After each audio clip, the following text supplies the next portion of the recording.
Esta es la tarde en el continente americano. Cuando anochece en Europa y amanece en Asia, así cae la tarde en el continente americano y transcurre la noche y el amanecer en el resto del mundo. La tarde. Hola, bienvenidos a la tarde de NTN 24, el canal de las Américas. Soy Dania Chirinos. Como siempre, un gusto y un compromiso estar con ustedes. Comenzamos en esta tarde de viernes, terminando la semana, en Venezuela, donde siguen los allanamientos y la persecución. Luego de la detención del abogado Roberto Marrero, esta vez el régimen puso en la mira a una antigua aliada. En Caracas fue allanada la vivienda de los familiares de la diputada disidente del chavismo, Kelly Perfecto, quien se sumó a la Asamblea Nacional y reconoció a Juan Guaidó como presidente interino de Venezuela. La ahora parlamentaria opositora tuvo un contacto con Roberto Marrero horas antes de su arresto. Ahora denuncia amenazas en su contra.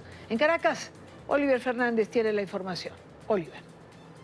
A la diputada Kelly Perfecto no le perdonan haber abandonado las filas del chavismo. Hoy está siendo perseguida. Los acuso y serán los responsables de la integridad física de toda mi familia, de mi esposo, de mi persona. Yo sigo siendo una ciudadana de a pies, yo sigo sufriendo las carencias que sufren todos los venezolanos y más allá de eso, de encerrar un cuerpo físico, si es lo que quiere el régimen de Nicolás Maduro, podrá nada más obtener y encerrarme a mí, ok, pero ¿cómo van a desmentir las necesidades que pasa el pueblo? Su conversación con el abogado Roberto Marrero fue sobre la base de un proyecto para ayudar a los más necesitados. Terrorista Marrero, yo te pudiera decir que en el poco tiempo que conozco al compañero Marrero, lo conozco como un hombre de fe, como un hombre religioso, como un hombre enmarcado en el respeto y que de verdad no me imagino al compañero Marrero con 2 misiles en su vivienda. Es la mano derecha del presidente del Parlamento. O sea, es natural que yo tenga conversaciones con él. Además de eso, estamos hablando de un plan que yo voy a proponer en los próximos días y precisamente de eso se basaba la conversación. La diputada Kelly Perfecto dijo conocer, palabras textuales, al monstruo por dentro y que mientras importantes dirigentes llaman al pueblo a resistir, ellos comen 3 veces al día y no pasan necesidades. ¿Y qué calidad de vida tienen esas personas que llaman ladrones? ¿Creen ustedes que Diosdado Cabello no come 3 veces al día? ¿Creen ustedes que esos dirigentes que le piden al pueblo venezolano que resistan a una amenaza antiimperialista tienen las mismas calidades de vida que tienen todos los venezolanos? Comen de la basura. Ven y salen de su zona de confort a ver cómo viven los venezolanos día a día, cómo los niños comen de la basura, cómo las personas de la tercera edad tienen que estar afuera de un banco para cobrar sus pensiones, cómo se sufre para conseguir efectivo. Informó que son muchos los diputados chavistas que condenan la persecución y que el régimen ya no guarda las formas a la hora de acusar a la oposición. O sea, esta gente ha rayado en el descaro que pretende hacer creer que todos los venezolanos gozan de la misma ignorancia. Porque hay personas que hasta de los mismos sector de ellos hacen burlas y hacen críticas de que de verdad moderen por lo menos la falsedad y no rayen tanto en el descaro. Mientras tanto, un grupo de mujeres por la libertad se acercó hasta la sede de la ONU en Caracas para pedir a estos representantes que sirvan como mediador para que cese la persecución y la represión en Venezuela. Es la información que manejamos desde Caracas. Continúen con más de la tarde de NTN 24. Gracias a Oliver Fernández. Por otra parte, familiares de Roberto Marrero denunciaron que no han podido verle. No saben en qué condiciones se encuentra y han exigido respeto a sus derechos humanos. Aseguran que su detención es una factura política y buscan desarticular al equipo de Juan Guaidó. Los abogados del jefe del despacho del mandatario encargado temen que pueda correr la misma suerte de Juan Requesens, quien presuntamente habría sido drogado para grabar videos en los que confesaba haber cometido delitos. Este es un informe de Luis Alejandro Laya. Nosotros estamos forjados para esta lucha. Estamos dispuestos a afrontar cualquier tipo de consecuencia. Y Roberto es una persona fuerte. Los familiares de Roberto Marrero lo califican como un hombre fuerte, aseguran que su encarcelamiento es una factura política y además denuncian que no han podido verlo o conversar con él, desconocen cómo se encuentra.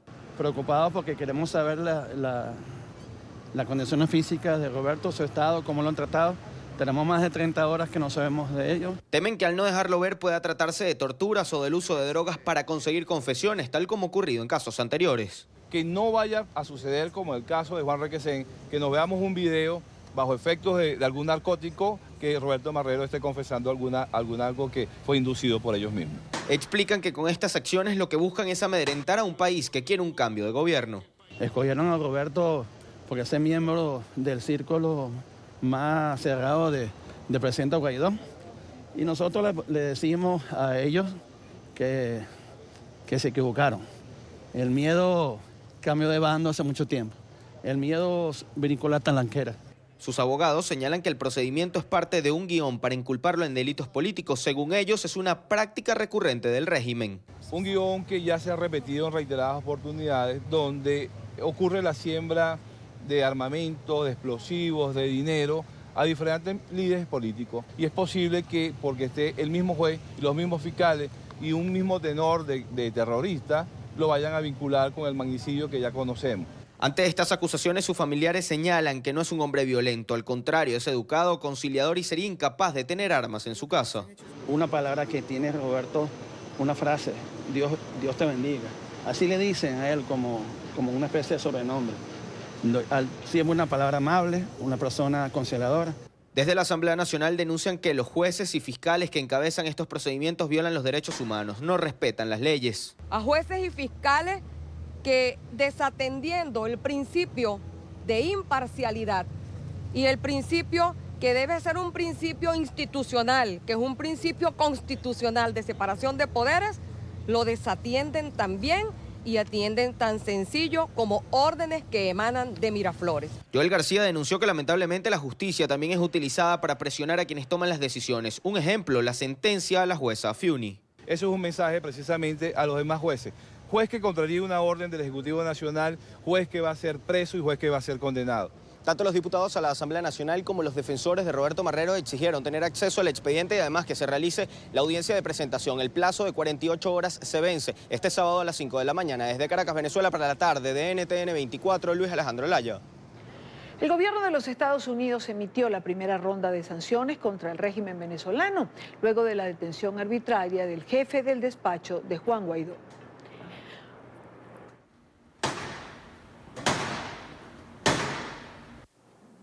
Hace minutos el Departamento del Tesoro dictó medidas económicas contra el Banco de Desarrollo Económico y Social de Venezuela, señalando que los funcionarios maduristas han convertido a Bandes en el vehículo para trasladar fondos hacia el exterior. La resolución establece el embargo de todos los bienes de la entidad en la Unión Americana y además quedan prohibidas las transacciones con la entidad financiera. La detención del más cercano colaborador político del presidente interino de Venezuela, Juan Guaidó, relegó de la agenda informativa un asunto de extrema gravedad y de absoluta importancia que ocurrió esta semana. Hablamos del informe de la alta comisionada de los derechos humanos, que por primera vez rechaza la violación de los derechos humanos por parte del régimen de Nicolás Maduro. Uso excesivo de la fuerza, homicidios, detenciones arbitrarias y torturas por parte de organismos del Estado son mencionados en este informe. También se habla de más de 1 millón de niños que ya no asisten a la escuela, principalmente porque sus padres no pueden alimentarles. La crisis económica y social generalizada que comenzó en el 2017 antes de las sanciones.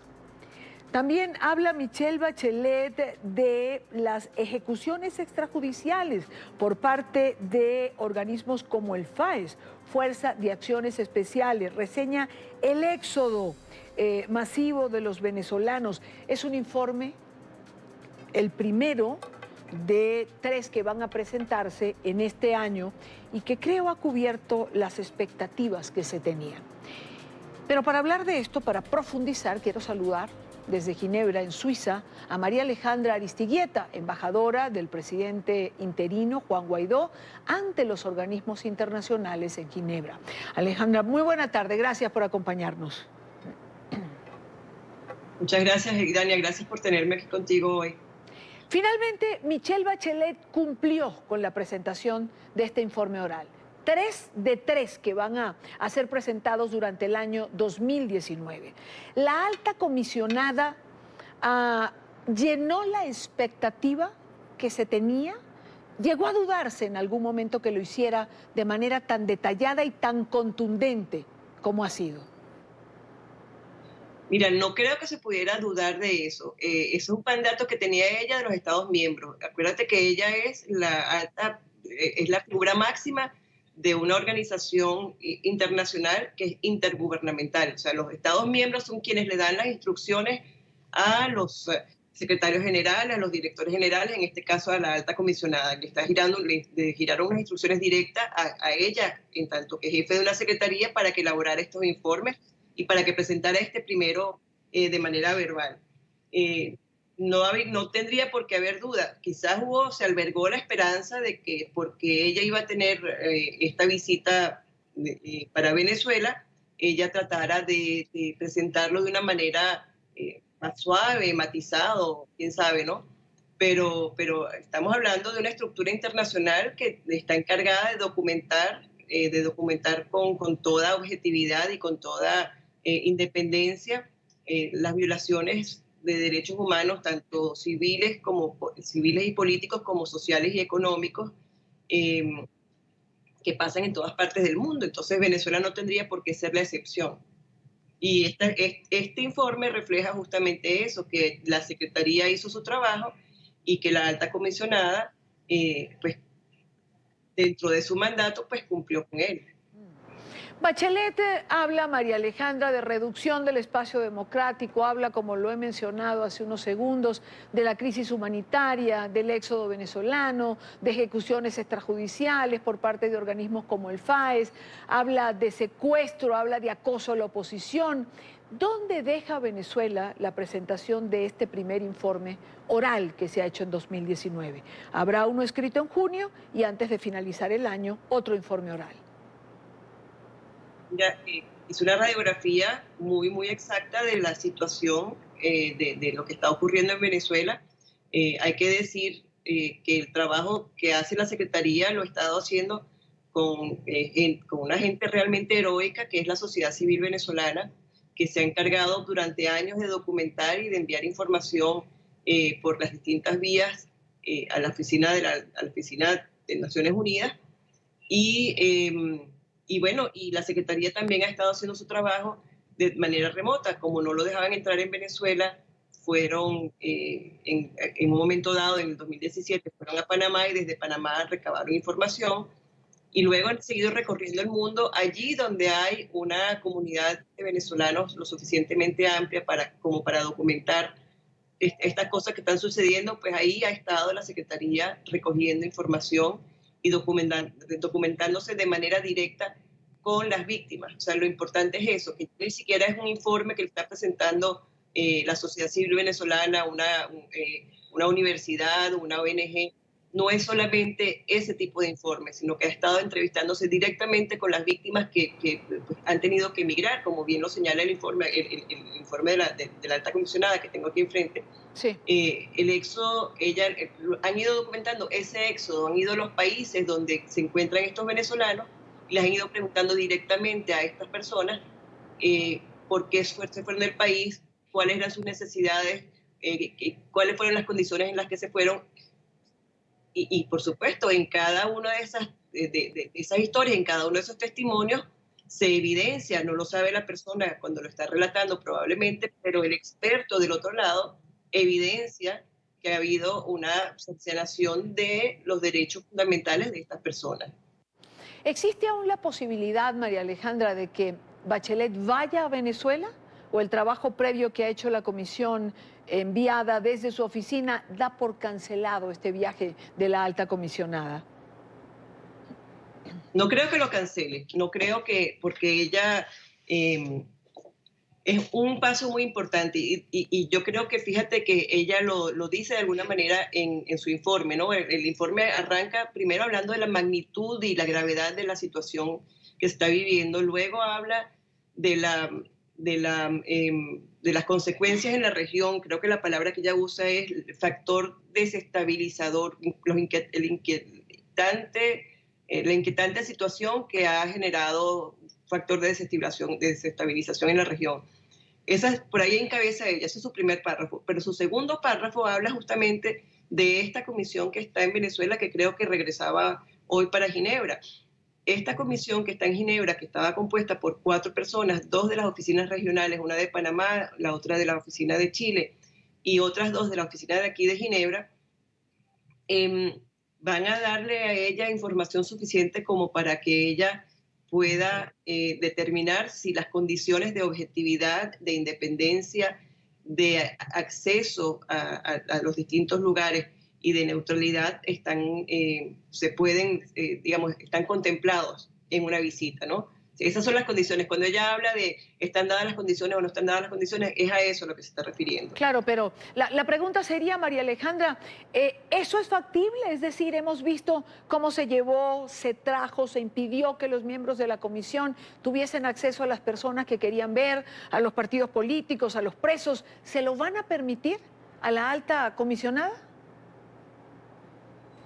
Eso es justamente lo que van a evaluar, y creo que eso, la importancia de esta primera mención era para evaluar justamente si ellos iban a tener ese acceso que requerían como funcionarios internacionales, ese acceso que querían tener, ¿no?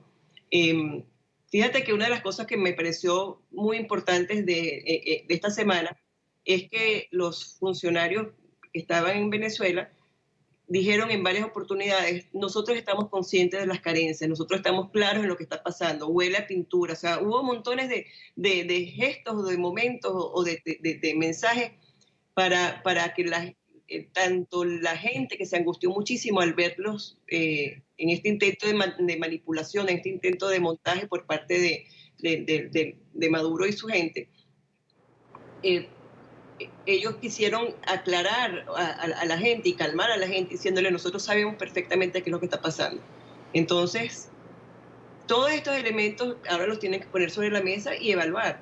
Claro. Y probablemente el siguiente paso sea una reunión de la alta comisionada con, bien sea Jorge Arriaza, bien sea con Jorge Valero, y les explique o les diga, mire, la única manera como yo vaya a Venezuela, la única manera para que yo vaya a Venezuela es que se cumplan estas condiciones, y le presenten un número de condiciones. Y la pelota entonces queda del lado de quienes están en este momento, digamos, detentando el poder. Claro. Y será de parte de ellos de decidir si van a darle el acceso que ella está requiriendo. Una última pregunta, María Alejandra. Al final, estos informes, ¿qué resultado pueden tener? Es decir, ¿a qué se busca con ellos más allá del impacto que producen cuando se hace público cada uno de ellos? ¿Qué se busca con estos informes? Eso, mejorar, crear políticas orientadas al respeto de los derechos fundamentales, políticas orientadas a mejorar la seguridad ciudadana, políticas orientadas a mejorar el acceso al derecho a la salud, al derecho a la alimentación, al derecho al agua, al derecho de las minorías, al derecho de expresarse libremente, al derecho de participación política, de libre asociación, o sea, de toda la gama de derechos que están contenidos en la Carta de Naciones Unidas para los Derechos Humanos. Eso es la primera cosa. Ahora, la segunda cosa es que todos estos crímenes que están aquí contenidos pueden perfectamente sumarse a otros crímenes que ya han sido presentados en la Corte Penal Internacional. Entonces, la extensión y magnitud de estos crímenes pueden ser considerados crímenes de lesa humanidad. Quiero agradecer a María Alejandra Aristeguieta, y es embajadora ante los organismos internacionales en Ginebra. Es la embajadora designada por el presidente interino. Buena tarde o buenas noches. Muchísimas gracias por acompañarnos. Y gracias a ti, Dania. Son las 4:29 minutos en Quito. Revisamos otros temas de la agenda informativa del día. Es noticia la creación de Prosur, un ente regional que tiene por objetivo reemplazar a la UNASUR, creada, recordemos, por el fallecido Hugo Chávez Fría. UNASUR perdió representación por las diferencias surgidas por la crisis en torno a Venezuela, hasta el punto de que el último año 7 de los 12 países que lo integraban renunciaron a este bloque. El mandatario chileno, Sebastián Piñera, fue designado como el primer presidente pro tempore del bloque. Quiero saludar a Juan Pablo López, enviado de NTN 24 y Noticias RCN a Santiago de Chile. Juan Pablo, adelante. ¿Qué tal? Es un gusto saludarlos desde Santiago de Chile. Estamos en este momento en la sede de la Cancillería chilena, el lugar que se ha dispuesto para los periodistas internacionales que han llegado hasta este lugar para hacer el cubrimiento de este encuentro de presidentes de Sudamérica, que lo que dejó fue una declaración, se denominó la Declaración de Santiago. Esto sienta las primeras bases para lo que va a ser un mecanismo de integración regional suramericano que se llama Prosur. Este mecanismo lo firmaron 7 jefes de Estado. Estamos hablando del presidente de Argentina, Mauricio Macri, del presidente de Brasil, Jair Bolsonaro, el presidente local, el presidente anfitrión, Sebastián Piñera, de Chile, el presidente Iván Duque, de Colombia, el presidente Lenín Moreno, de Ecuador, el presidente de Guyana, George Talbot, el presidente de Paraguay, Mario Abdo, y el presidente de Perú, Martín Vizcarra. Este primer mecanismo, esta primera firma de intenciones, lo que pretende es crear este mecanismo que fortalezca la integración de los países de Sudamérica, que no va a tener además exclusiones, como lo dijo el presidente pro tempore de esta organización naciente, Sebastián Piñera. Pero queremos que este foro tenga un compromiso fuerte y claro con los principios de la libertad, la democracia y el respeto a los derechos humanos. Eso no es ideología, esos son valores y principios. Queremos crear un foro de diálogo, de encuentro, de coordinación, de colaboración, que favorezca la integración y el desarrollo de nuestros pueblos, y queremos que sea un foro sin ideologías, queremos que sea un foro sin burocracia, queremos que sea un foro de un diálogo franco y directo. Aunque los presidentes firmantes no se refirieron específicamente al caso de Venezuela, hay una parte de la declaración que hizo Sebastián Piñera como presidente pro tempore de esta organización naciente de Prosur, y dijo que este era un foro abierto a los países de América del Sur, sin ideologías y sin burocracia, y además que va a buscar resultados concretos. Y esto es clave. Va a ser firme este grupo de países y claro en los compromisos con la democracia, con las libertades y con el respeto a los derechos humanos. La próxima cumbre de esta reunión de Prosur será en Paraguay en los próximos meses, y ese país también va a tener próximamente la presidencia pro tempore de este organismo. Desde Santiago de Chile, con la cámara de Javier Orlando Bulla, Juan Pablo López, NTN 24. Buenas tardes. Es noticia una grave situación de orden público en Colombia. 8 integrantes de la comunidad indígena que habita en el resguardo de Dagua, en el departamento del Valle del Cauca, murieron por una explosión que se registró en una de las viviendas de la zona. Las autoridades tratan de establecer las circunstancias en que se presentó esta tragedia. 4 personas más resultaron heridas, entre ellas una menor.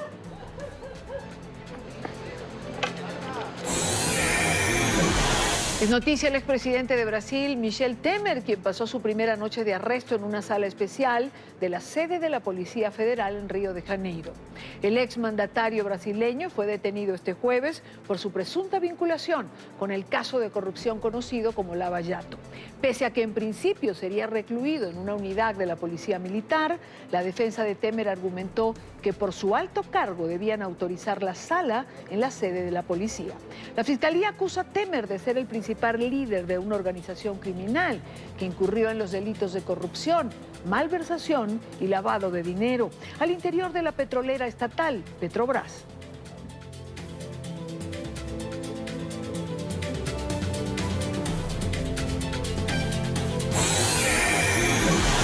Es noticia la expectativa en Nicaragua por la liberación de los presos políticos en medio del diálogo que adelanta el régimen de Daniel Ortega y la oposición.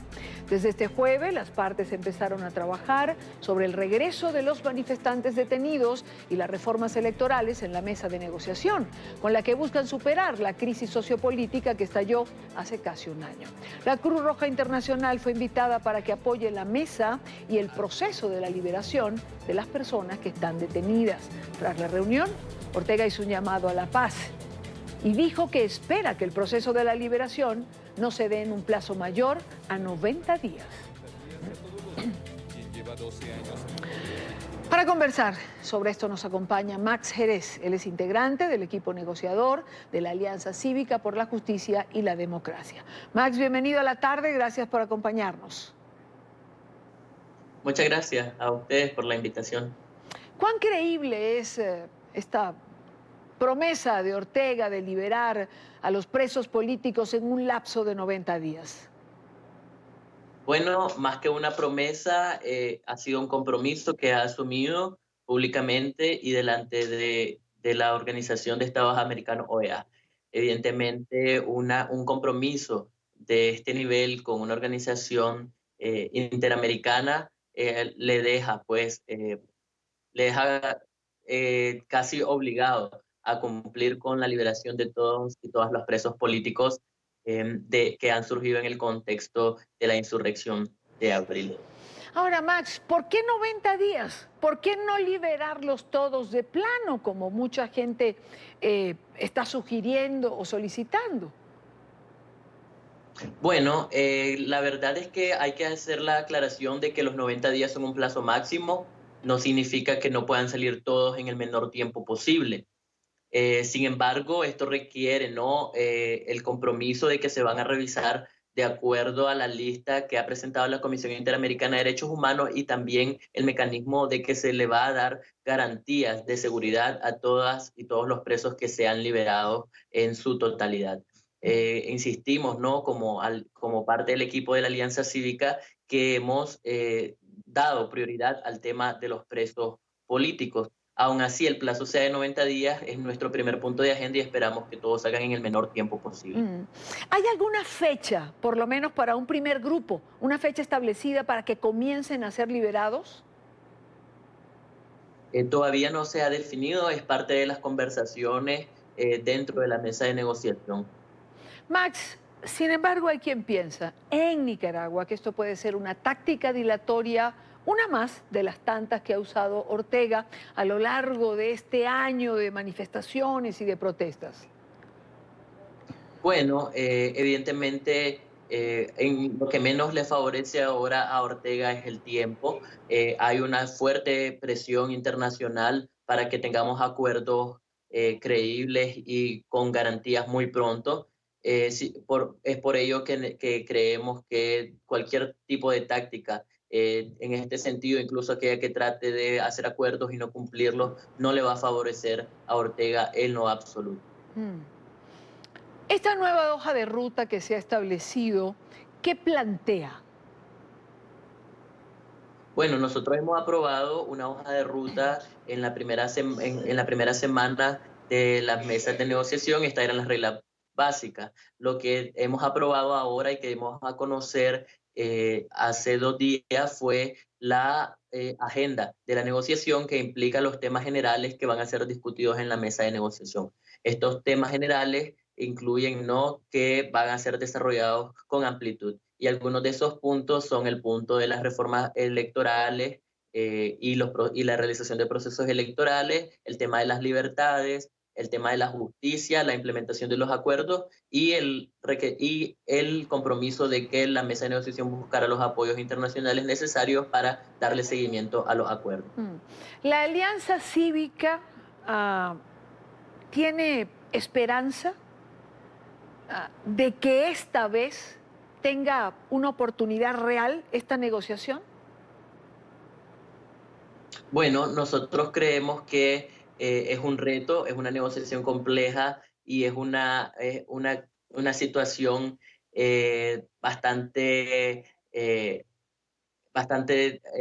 adversa, en la que se encuentra el país. Nosotros estamos depositando toda nuestra confianza en este proceso en el que estamos ahora siendo partes, y esperamos tener los acuerdos más satisfactorios para la mayor parte del pueblo nicaragüense en el menor tiempo posible y con la garantía suficiente de que van a ser cumplidos por las partes. Entonces estamos asumiendo este compromiso, este reto de hacer lo mejor posible y asumir todas las demandas de la población nicaragüense para llevarla al proceso de la mesa de negociación.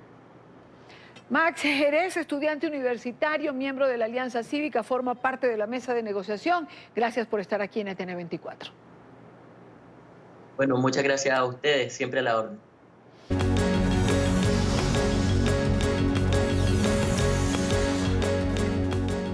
Hace minutos el fiscal especial que investiga la trama rusa entregó su informe. Robert Mueller indagaba, recordemos, sobre la presunta injerencia de Moscú en las elecciones presidenciales de 2016. Políticos de la Unión Americana esperan que este informe finalmente arroje luz sobre miembros de la campaña de Trump, la conspiración con Rusia para favorecer al ahora presidente y el entonces candidato Donald Trump. ¿Desempeñaron algún papel en la injerencia rusa en los comicios y en la posible obstrucción a la justicia por parte de Donald Trump? Mueller y su equipo no divulgan sus hallazgos directamente a la opinión pública. Ha sido un secreto totalmente hermético. Será el nuevo fiscal general de los Estados Unidos, William Barr, quien decida qué hacer con el resultado de esta indagación. Antes podría darse la consulta a la Casa Blanca de Trump y los consejeros legales del presidente para la determinación final. Ahora corresponderá a Barr presentar un escrito al Congreso con un resumen de estos hallazgos.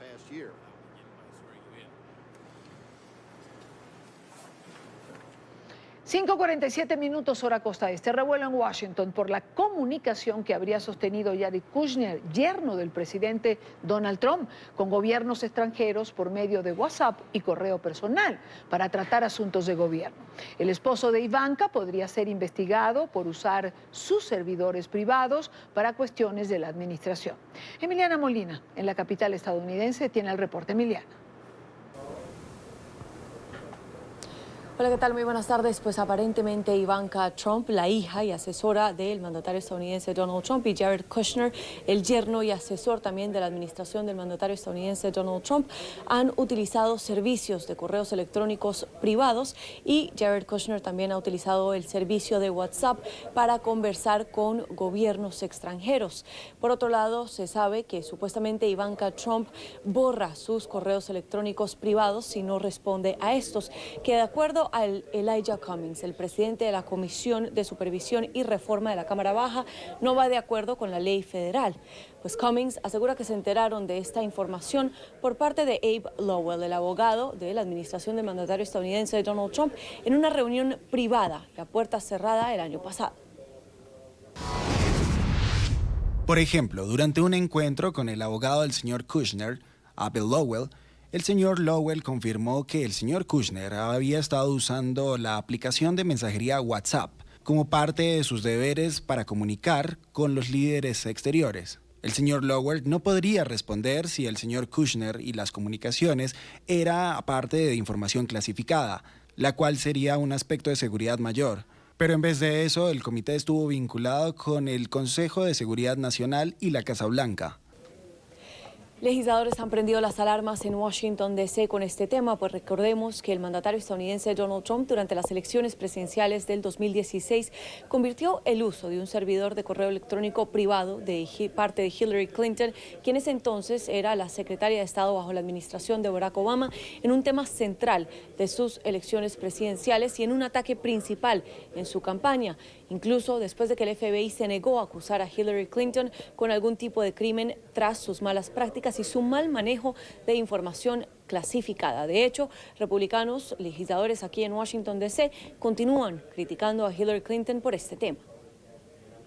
Seguimos encontrando que la administración Trump ha estado utilizando canales no oficiales para llevar a cabo temas de la administración.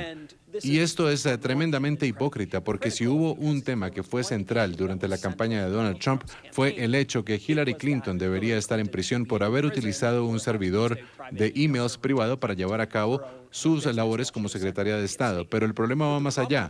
Ha habido un largo patrón de la administración Trump tratando de ocultar sus interacciones con gobiernos de otros países y sus negocios oficiales, como la administración de los Estados Unidos. Hemos visto una y otra vez que personas involucradas con la campaña, la administración Trump, han mentido, encubierto reuniones con representantes de otros poderes como Rusia, Arabia Saudí, China. y diferentes estados del Golfo, incluyendo los Emiratos Árabes Unidos. Cummings asegura que el uso de estos correos electrónicos privados y de la aplicación de WhatsApp es bastante preocupante de parte de Kushner e Ivanka Trump. De hecho, asegura que la comisión le ha pedido varios documentos a la Casa Blanca en relación con esta información desde 2017 y 2018, pero hasta el momento la Casa Blanca no ha cumplido con esta petición. Esta es toda la información que tenemos desde Washington. Emiliana Molina, regreso al Centro Internacional de Noticias.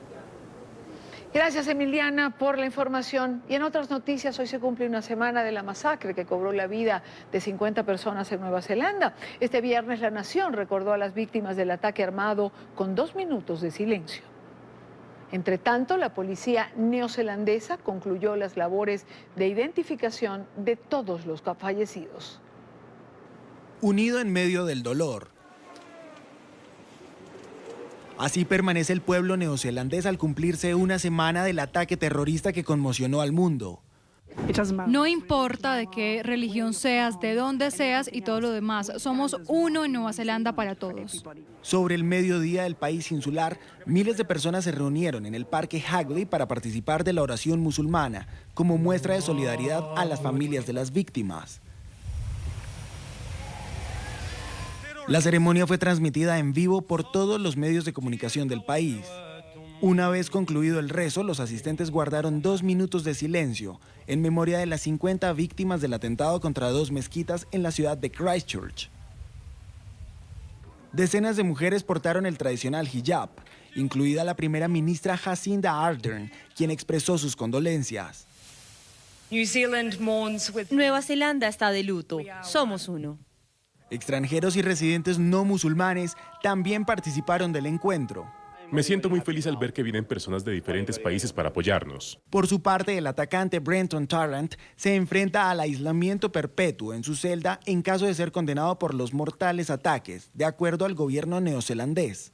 El viceprimer ministro Winston Peters informó que la medida se debe a la propia seguridad del agresor, quien correría el peligro de ser atacado por otros reclusos en prisión. El supremacista comparecerá el próximo 5 de abril ante el Tribunal Superior de Nueva Zelanda por el delito de asesinato. La policía de Nueva Zelanda investiga una amenaza de muerte contra la primera ministra Jacinda Ardern. Medios locales informaron que la dirigente neozelandesa recibió un tuit en el que aparecía una fotografía de un arma y un mensaje que la señalaba como la siguiente: tras la masacre de Christchurch. El perfil de la persona que envía este mensaje contenía publicaciones a favor del supremacismo. La cuenta fue suspendida por la red social. Lo cierto es que todo esto crea incertidumbre una semana después de este doloroso momento que vivió Nueva Zelanda.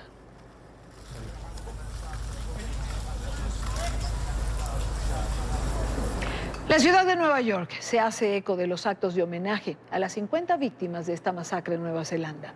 Las comunidades musulmanas alrededor del mundo han alzado su voz contra la xenofobia, contra el racismo. En el acto, en Nueva York, participó el secretario general de la Organización de Naciones Unidas. Alejandro Rincón tiene el reporte. Alejandro, buena tarde para ti. Hola, feliz tarde de viernes para todos. Nos conectamos con ustedes hoy desde el Centro Cultural Islámico de la ciudad de Nueva York, el punto de origen de un importante llamado de atención de parte del secretario general de Naciones Unidas, Antonio Guterres, que coincide con la primera semana de la masacre dentro de una mezquita en Christchurch, Nueva Zelanda. El jefe del organismo internacional ha hecho un llamado para que sea creado un plan global de protección de centros de culto. Esto con un objetivo muy concreto, que a futuro, ojalá, ninguna otra sociedad alrededor del planeta pase por lo que sucedía precisamente una semana atrás en territorio neozelandés. El objetivo de Naciones Unidas es que se respete la santidad de los lugares de culto. En estos términos hizo ese llamado de atención Antonio Guterres. Vean.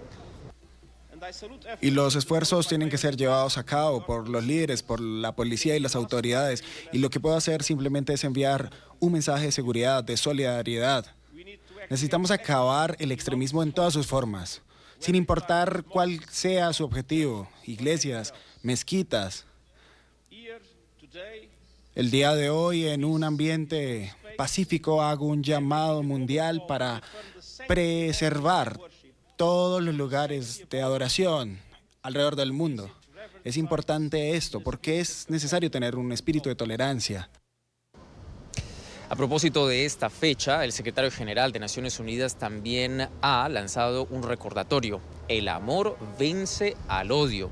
Pidió el jefe de Naciones Unidas consecuentemente que las distintas comunidades religiosas a través del planeta busquen siempre espacios comunes de diálogo y de entendimiento en vez de recurrir a la violencia.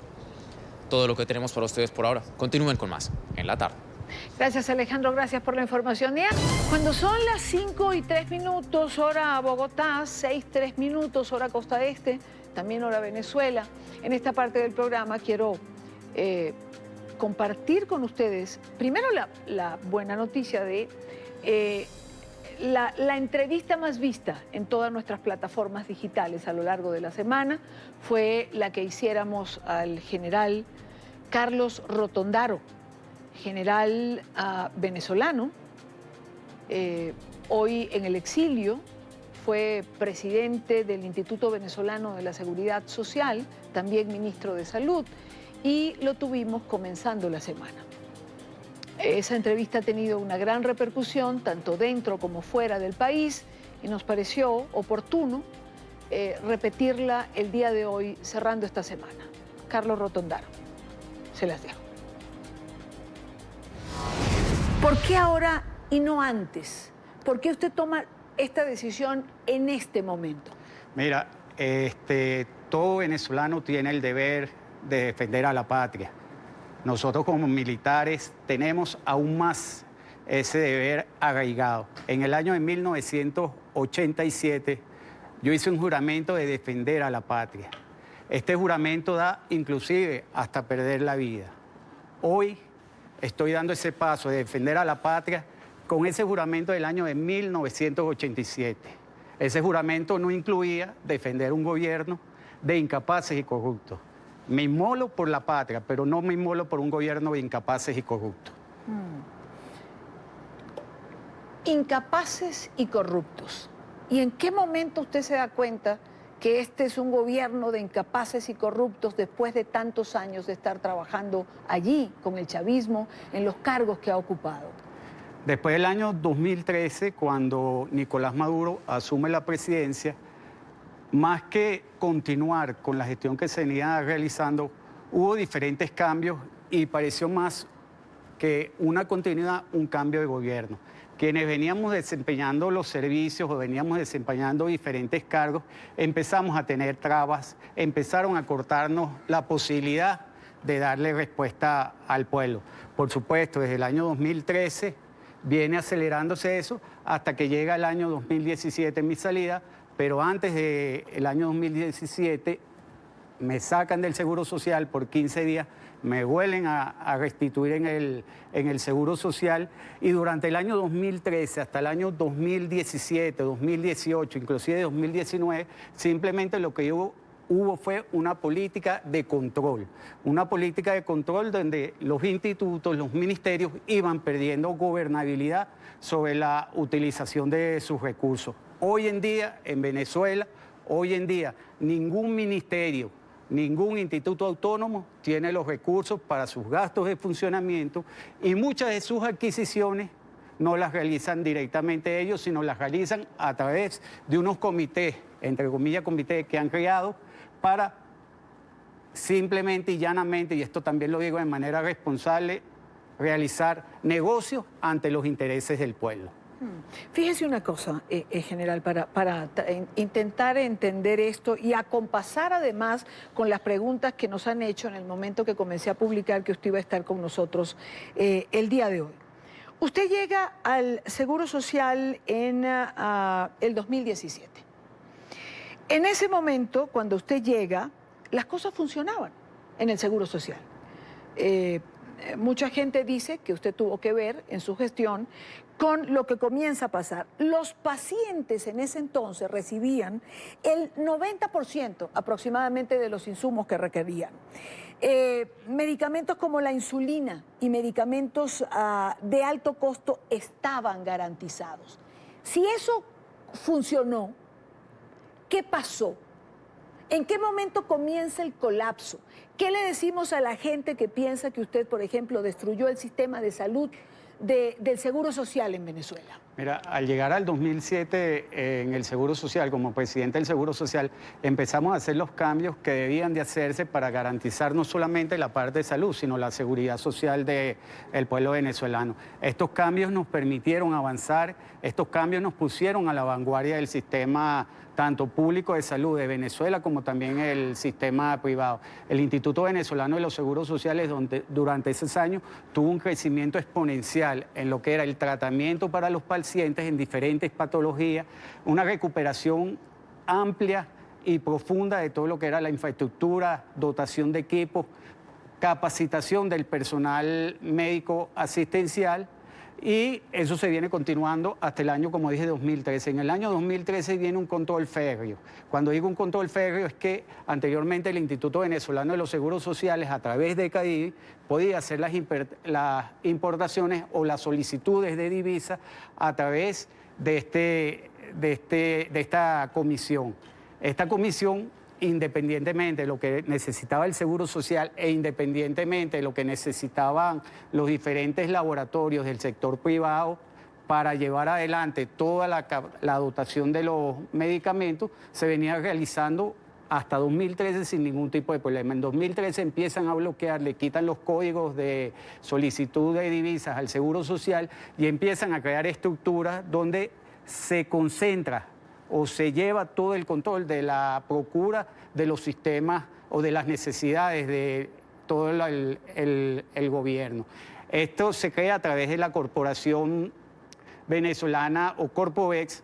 Esta corporación era la encargada de hacer toda la procura de los equipos, material, y solamente el Instituto Venezolano de los Seguros Sociales y el resto de las instituciones iban hacia Corpovex, Corpovex hacia las procuras y entregaban los distintos insumos. Esto, por supuesto, se hizo sumamente engorroso, sumamente difícil, y también venían realizándose unos cambios en lo que era la cantidad de requisitos que se pedían para poder asignar las divisas. Por lo menos, por supuesto, esto viene colapsando el servicio hasta que llegamos ya al año 2017, donde del año 2017 todas las necesidades de material, equipo, se vienen cuesta arriba, ya que Corpovex no puede cumplir con esto por la necesidad de divisas y también por intereses. Yo quiero también aquí ser bien claro, bien preciso, inclusive con documentos que tú tienes en la mano,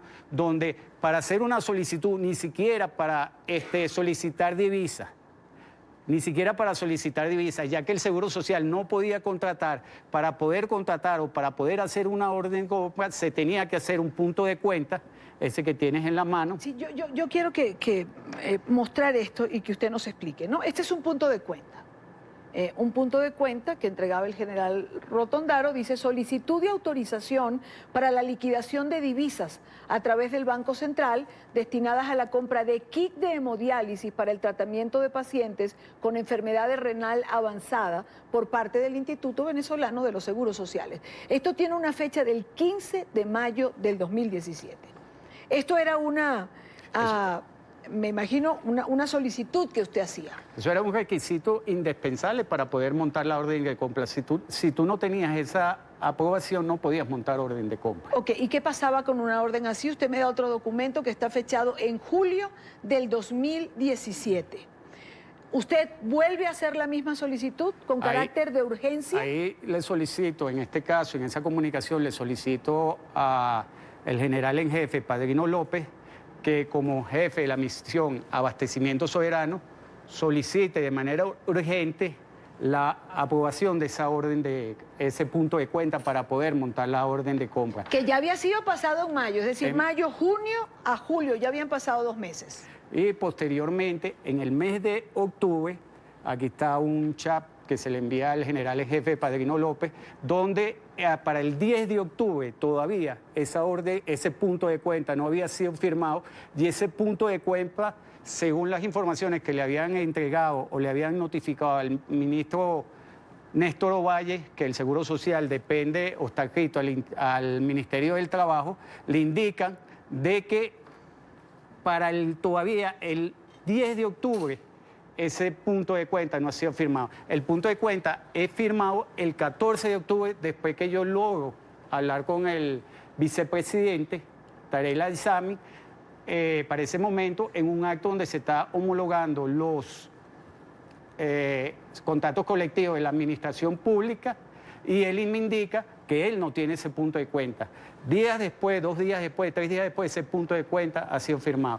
Te ves la cantidad de meses que pasan para eso. Y no es un problema de divisa, aquí voy a también ser claro, no es un problema de divisa porque van a indicar que es la guerra económica, porque no hay dinero. No, es un problema de querer hacer las cosas, es un problema de indolencia. Inclusive yo voy más allá y lo digo con toda responsabilidad, es un problema porque durante todo ese tiempo lo que querían era que otro proveedor entrara para entregar, entregar el suministro de diálisis. Eso no hay problema, si lo quieren hacer, lo quieren, pero no pueden anteponer esos intereses sobre la salud del pueblo venezolano. Ahí es donde uno dice, bueno, ¿hacia dónde van? ¿Qué es lo que quieren? Y uno no puede quedarse callado a esto, uno tiene que reaccionar y decir qué es lo que está sucediendo. Ahora, cuando usted señala, por ejemplo, que el punto de cuenta tardaba en ser aprobado mientras había gente necesitando diálisis, mientras había gente muriendo para que entrara otro proveedor, es decir, ¿esto es el kit de todo? ¿El negocio que hay de por medio? Lastimosamente, y con mucho dolor lo digo, que hoy predan los intereses de dinero y poder que sobre todo los intereses del pueblo. Tapamos y decimos que hay una guerra económica que yo todavía no he entendido cuáles son los principios de la guerra económica. Para esa fecha no había el bloqueo de cuentas, había disponibilidad de recursos. Aquí simplemente no se estaban pidiendo recursos, simplemente lo que se estaba diciendo era entrega, autoriza para poder montar la orden de compra, para que Corpoves pudiera montar la orden de compra.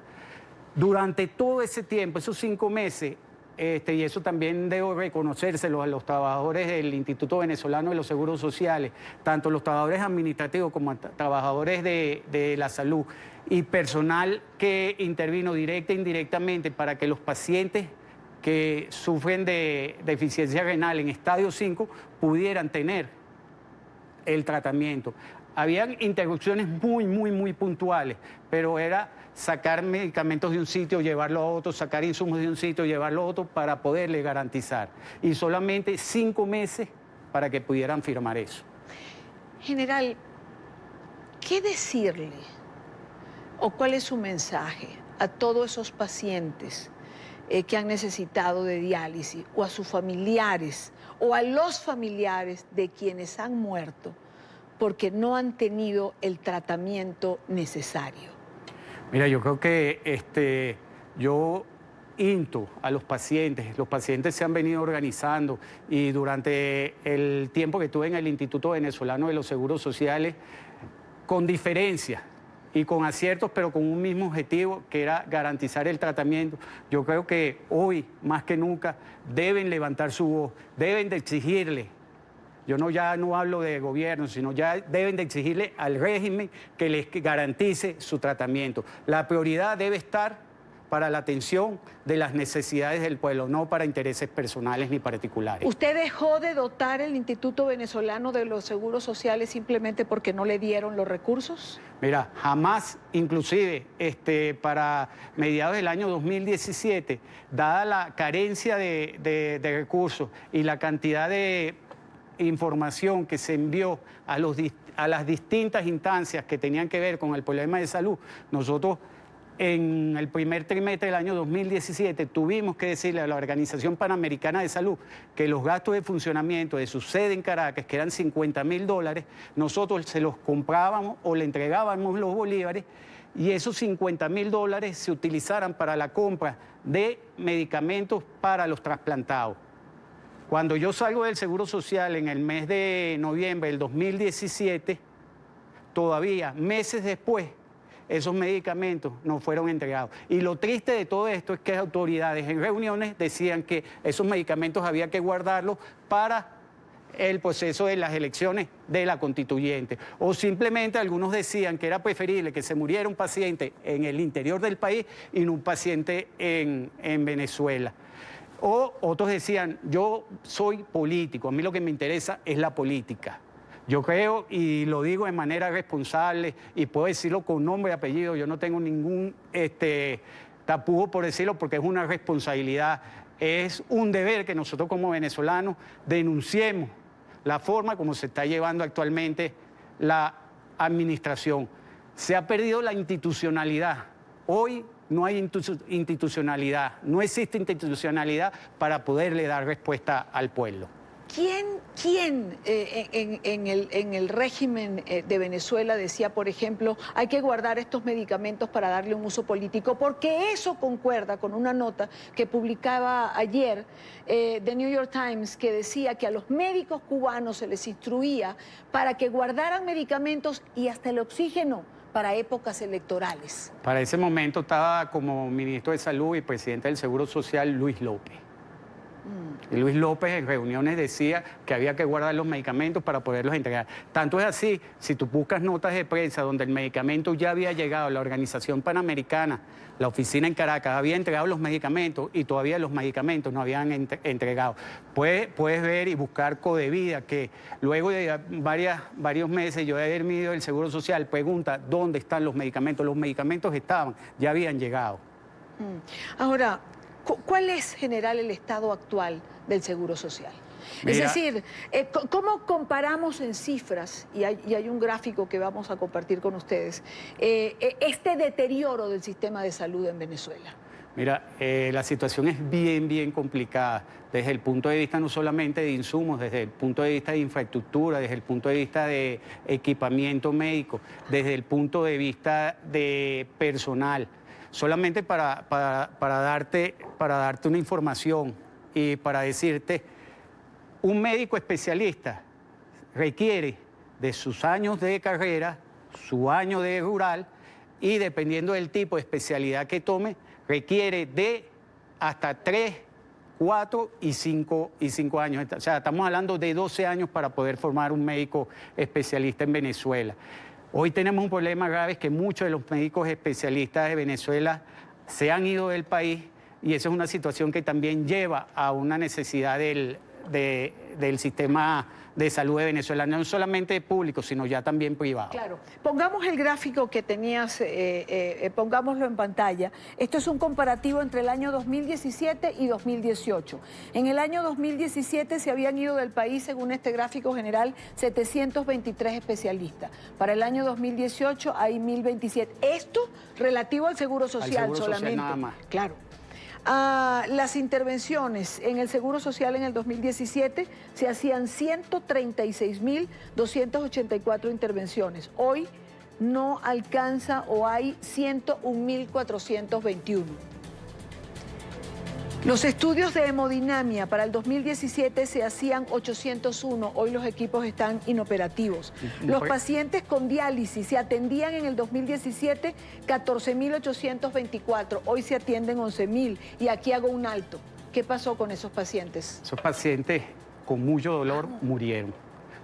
La tasa de fallecidos en lo que son los pacientes con deficiencia renal está por encima, pero crece lo que es la morbilidad de este tipo de enfermedad. La morbilidad que nosotros veníamos manejando en Venezuela era de aproximadamente del 1 al 2% anual y se venía manteniendo. Si uno ve esa cifra, se alarma y dice, ¿cómo es posible que en un año hayan fallecido casi 5.000 pacientes y no suceda nada, no pase nada? Estas son una de las cosas que me motiva y me hace estar acá.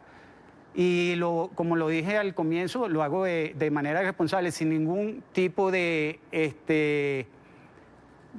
necesidad en función de buscar o de recibir algo, sino que es un deber. y lo dije al principio, lo vuelvo a insistir, es algo que debemos hacer, es algo que debemos denunciar y no puedo quedarme en silencio y ser cómplice, disculpe, de lo que está sucediendo. Claro, hay quien pregunta, general, si no podía ser cómplice, ¿por qué esperó tanto tiempo? ¿Por qué hay quien puede pensar que había un margen de complicidad hasta hoy? Mira, acá también tengo documentación que desde el año 2014 yo vengo de manera verbal y de manera escrita indicando cuál es la situación del Sistema Público Nacional de Salud, e inclusive del sistema privado, en función a las necesidades de los insumos, en función de la organización de esto, y durante todos estos años simplemente fue recibir el punto de cuenta, recibir la información, ir a reuniones y las tomas de decisiones prácticamente quedaban en nada. Solamente puedo decir, y también lo digo con responsabilidad, que en el año 2017, por interés y por presión de en su momento el vicepresidente del área social, Elías Agua, se logra la asignación de unos recursos para poderle dar respuesta al pueblo. Una respuesta muy limitada, pero después de ese momento, absolutamente nada. Priva, como dije anteriormente, el interés particular, el interés económico sobre el bienestar del pueblo venezolano. Oiga, general, ¿a nadie le importa en la cúpula del régimen que los venezolanos se mueran porque no tienen diálisis o porque no tienen insulina, los que son diabéticos? ¿A nadie le importa realmente que los venezolanos estén dejando la vida? Sí, te voy a ser responsable también y te digo no. Yo terminé convirtiéndome en alguien fastidioso, alguien que trabajaba pero que era fastidioso, alguien que a todas las instancias, mira, a todas las instancias llevé la información, se le dijo cuál era la situación y simplemente esperar. Y en el esperar sucede lo que sucedió del año 2017, 2018, 2019, donde casi 5.000 pacientes de diálisis fallecieron. Vamos ahora con la segunda parte de la entrevista al general Carlos Rotondaro, esa parte que fue quizás un poco más de intercambio entre ambos. Aquí la tienen. ¿Cómo sale de Venezuela, general? No, yo salgo primero que todo con la idea de poder llevar adelante y decir qué es lo que está sucediendo en el país y por supuesto tengo que salir de manera clandestina ya que el pasaporte lo tengo desde hace más de un año bloqueado, inclusive tuve para el noviembre del 2017 tuve una orden de captura a través del sistema del SAIME donde por supuesto los pasaportes anulados, orden de captura y tuve que salir por distintas áreas, lo que no es comúnmente salir en el estado normal. Igualmente, para el año pasado yo solicité permiso para viajar, que tenía una hija enferma, situación que no me fue tramitada. Sale clandestinamente. ¿Estaría usted dispuesto a declarar contra Nicolás Maduro en la Corte Penal Internacional por delitos de lesa humanidad? Mira, una de las ideas es asumir la responsabilidad y efectivamente llevar y denunciar la situación de Venezuela ante cualquier instancia en función de los beneficios del país, en función de los beneficios del pueblo. ¿Por qué habiendo salido ya de Venezuela hace 2 o 3 semanas, usted sigue siendo un militar activo? ¿Por qué no se le ha dado de baja ni se le ha acusado de traidor hasta este momento? Mira, por supuesto, cómo se maneja la situación, mientras tú no hagas bulla, mientras tú no indiques nada, por supuesto, para el régimen es más fácil tenerlo callado, no decir nada. Inclusive en el año 2017 indicaban que yo supuestamente estaba en Francia, estaba en París durante bastante tiempo y simplemente, mira, si él está allá, dile que nosotros le damos la baja, ¿no? Y yo estaba en Venezuela. O sea, ese mecanismo de que mientras no haya bulla, mientras no haya ruido, todo pasa por debajo de la mesa. En la Asamblea Nacional, general, se ha denunciado que usted robó aproximadamente o que usted sustrajo $100 millones. Bueno, entre lo que han dicho en la Asamblea Nacional y lo que han dicho no son $100 millones, son muchísimos más.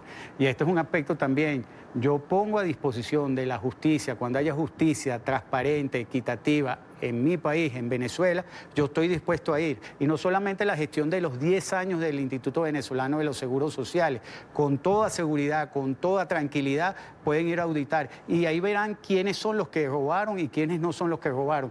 Yo estoy tranquilo, estoy satisfecho de lo que hicimos en el Instituto Venezolano de los Seguros Sociales durante estos 10 años, y una de las razones por las que estoy aquí fue por la guerra interna, porque ese mecanismo perverso que se está manejando actualmente sin institucionalidad, las diferentes instituciones públicas, por supuesto que yo no lo iba a aceptar.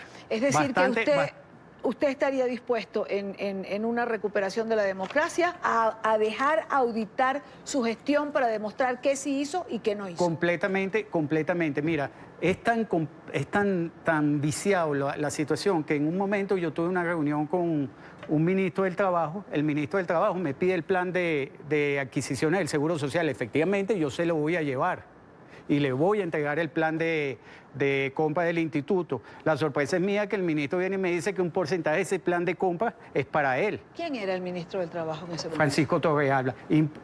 La indignación es tal que yo le dije al ministro que no, que yo le dije, yo soy el presidente del Seguro Social. Si usted quiere manejar el plan de compra, dígale al presidente, sáqueme y usted maneja el plan de compra. O sea, mira, el nivel de falta de institucionalidad de las instituciones públicas ha sido tremendo. Te voy a contar una anécdota. Un ministro manda a otro ministro, un colectivo, para que le quite el carro. De un ministro a otro. De un ministro a otro. Hay muchas preguntas que me pusieron en las redes sociales. Rescaté un par y quiero no dejarlas por fuera. Dice, ¿cuánto se gastó en medicamentos con el logo bolivariano? ¿Era necesario hacerlo? Mira, nosotros tenemos una ley y esa ley indica cuáles son las condiciones o cuáles son los medicamentos que debe, las indicaciones, disculpa, que debe tener cada medicamento. El colocarle el logo o no colocarle el logo de verdad que no influye, no influye. ¿Por qué? Porque igualmente va el nombre de la empresa. Sí. Entonces, lo importante es hacer compras que sean de calidad y compras que sean con precios competitivos. Eso es lo importante. Hay otra pregunta que me hace, para ir a la Fuerza Armada, le pido que me dé respuestas breves. ¿Qué pasó con el pago de los asegurados que hoy están fuera de Venezuela? Mira, hasta el mes de noviembre del año 2017, ese pago en bolívares está en un fideicomiso del Banco de Desarrollo Social, BANDE. ¿Qué es lo que sucede? Con el control de cambio, el Instituto Venezolano de los Seguros Sociales no maneja divisas. Había que hacer la solicitud ante Banco Central, Caribe y posteriormente Sencoes para que asignaran los recursos. Por supuesto, esto es parte también de la falta de gobernabilidad, de la falta de toma de decisiones. Durante todos estos años es dejar pasar. Llegó un momento antes de noviembre del año 2017, donde ninguna institución que tenía que ver con esto te quería recibir la comunicación donde decía hay que hacer el trámite de las divisas. Hay otra pregunta que nos hace en general y tiene que ver con la dotación de los hospitales militares y la gran cantidad de compras que se hizo para eso. ¿Usted estuvo a cargo de eso? Igual allí se habla de comisiones. Los hospitales militares se manejan a través de la Dirección de Sanidad Militar. Es totalmente separado de lo que se maneja por el sistema, tanto el Ministerio de Salud como Instituto Venezolano de los Seguros Social e IPASME. General, vayamos a la Fuerza Armada. En este momento, ¿quién es la persona con mayor influencia dentro de la Fuerza Armada en Venezuela? Mira, yo creo que la Fuerza Armada, independientemente, tiene unas necesidades y igualmente esas necesidades hacen que los liderazgos se vayan discurriendo. Hoy no podemos decir que hay un liderazgo total sobre la Fuerza Armada porque las necesidades del personal profesional, las necesidades de la tropa hacen que ese liderazgo se vaya rompiendo. O sea, lo que sí te puedo decir, y también lo digo con propiedad, es que Nicolás Maduro no tiene la moral ni tiene la capacidad para ser comandante en jefe de la Fuerza Armada Nacional Bolivariana. ¿Qué papel juega el general Padrino López? General Padrino López, un oficial de verdad que durante años atrás gozaba de mucha estima, un oficial con muchos méritos, un oficial que velaba y estaba pendiente por la Fuerza Armada. Llegó un momento que la politización de la Fuerza Armada va generando esas situaciones donde a veces uno dice, por lo menos un gobernador que dice que si la oposición gana, yo me voy a independizar. No hay ningún pronunciamiento. Uno dice, Dios, ¿cuál es el pronunciamiento que hay que hacer? Pero sí hay pronunciamientos políticos. Ese pronunciamiento político le ha hecho mucho daño a la Fuerza Armada Nacional Bolivariana. Pero es un pronunciamiento que tiene años, es decir, involucrar a la Fuerza Armada de Venezuela en la política para muchos es lo que nos ha llevado hasta aquí, hasta donde estamos. Yo creo, y más que creo, yo seguro estoy de que la Fuerza Armada, como parte de la sociedad, debe participar, debe tener derecho al voto, pero no debe ser partidista. Nosotros estamos por la patria, nosotros estamos por un deber que es mucho más allá de un gobierno, que es mucho más allá de una doctrina. O sea, nosotros no podemos hablar y no podemos fundamentar los principios básicos de la Fuerza Armada en función de un gobierno, en función de una doctrina. Eso es lo que nos ha hecho mucho daño. Fíjate, llegamos a un momento que decir que hay 1000 desertores, decir que oficiales subalternos, oficiales superiores no se presentan a las unidades, eso es normal. En la Fuerza Armada que yo conocí, eso no es normal. Está sucediendo algo en la Fuerza Armada desde el punto de vista de disciplina, en el punto de vista de moral, que hay que atacarlo. ¿Está penetrada la Fuerza Armada venezolana por los cubanos? ¿A qué nivel general? Mira, en función, hay mucha de la doctrina que se manejó con la parte de la influencia o del manejo por oficiales cubanos. Hoy lo que sí puedo decir que esa influencia ha disminuido, ya que se han desarrollado los sistemas y la doctrina propia con asesoría cubana, por supuesto, pero hoy en día donde hay mayor cantidad de asesoría es en la parte de inteligencia. De inteligencia, es decir, la parte de inteligencia en Venezuela está manejada fuertemente por los cubanos. Capacidad de fuerza de la Fuerza Armada venezolana en caso de que Estados Unidos decidiera tener una intervención. ¿Es verdad que hay capacidad misilística? Nosotros tenemos unos sistemas de armas que se adquirieron en función de una planificación. Tenemos unos sistemas de armas que se han visto en los diferentes actividades militares y sistemas de armas de tecnología que nos ponen a la vanguardia de una de las principales fuerzas armadas de América Latina. ¿Eso es cierto? Sí, de hecho tú ves equipos que son sumamente modernos, equipos que tienen un nivel de tecnología muy alto de los que dispone nuestra Fuerza Armada Nacional Bolivariana. General Rotondaro, ¿quién manda en Venezuela, Diosdado Cabello o Nicolás Maduro? Mira, eso es una situación.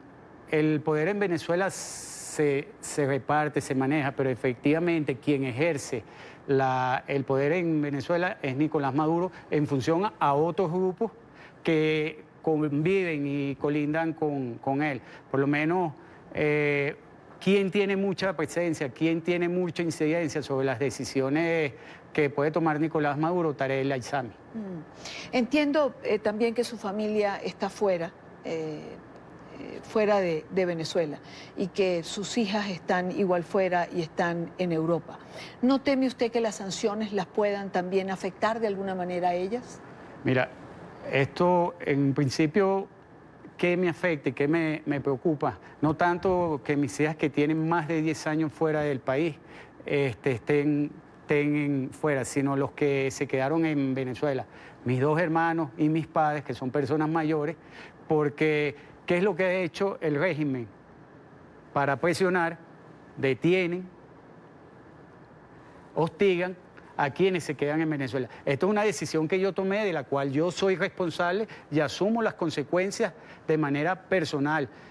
Y no deben de llevarlas o direccionarlas hacia mis hermanos y mis padres que se encuentran en Venezuela. Por represalia del régimen. ¿Es recuperable Venezuela? ¿Cree usted que la fuerza, o hasta dónde la Fuerza Armada va a intentar sostener lo que para muchos es insostenible? Mira, yo creo que Venezuela con compromiso, con el esfuerzo de todos. Y cuando hablo de todos, podemos llevarla adelante. Hoy la Fuerza Armada, y aquí un mensaje para la Fuerza Armada sin ningún tipo de distinción, requiere que nos pongamos del lado de la historia, requiere que nos pongamos del lado del pueblo. Cuando hablo del lado de la historia y del lado del pueblo es que nosotros no podemos ser partícipes de todo lo que yo he comentado, de todo lo que nosotros hemos vivido. Esto que digo se maneja, se sabe, pero nunca se hace nada. Es más fácil callar que denunciar, es más cómodo dejarlo seguir que afrontar y decirlo. A mis compañeros de la Fuerza Armada, yo les pido que demos un paso al frente, que nos pongamos en función a la institucionalidad y que efectivamente el régimen habla del poder originario que está en el pueblo. Hoy el poder originario que está en el pueblo nos está exigiendo y nos está pidiendo un cambio a grito. Ese cambio hay que darlo. Y ese cambio hay que darlo a través de unas elecciones, de manera pacífica, unas elecciones donde nosotros, todos los venezolanos, podamos participar y que tengan garantía, en igual de condiciones, claro, y en garantía que nos permita decidir en paz nuestro futuro. Una última pregunta, porque no puedo despedirlo sin preguntarle, ¿reconoce usted a Juan Guaidó como el presidente interino de Venezuela? Por supuesto que reconozco al ingeniero Juan Guaidó Márquez como presidente interino de Venezuela y lo sigo en lo que acabo de comentar, en esa propuesta de un gobierno de transición que en corto tiempo nos permita llevar adelante unas elecciones en igual de condiciones, que en paz a todos los venezolanos nos permita escoger este destino. Y un último detalle, mañana pudieran decir que soy traidor, mañana pudieran decir que yo me volteé, no. Yo sigo con los mismos principios de mi juramento en el año de 1987. No soy traidor, yo soy leal a la patria siempre. Ese logo que dice, traidores nunca. No, nosotros no somos traidores, nosotros somos leales a la patria. Mas no podemos ser leal a un gobierno que es incapaz, que no puede gobernar, que no tiene la capacidad y que simplemente le echa la culpa de todas sus incapacidades a otro.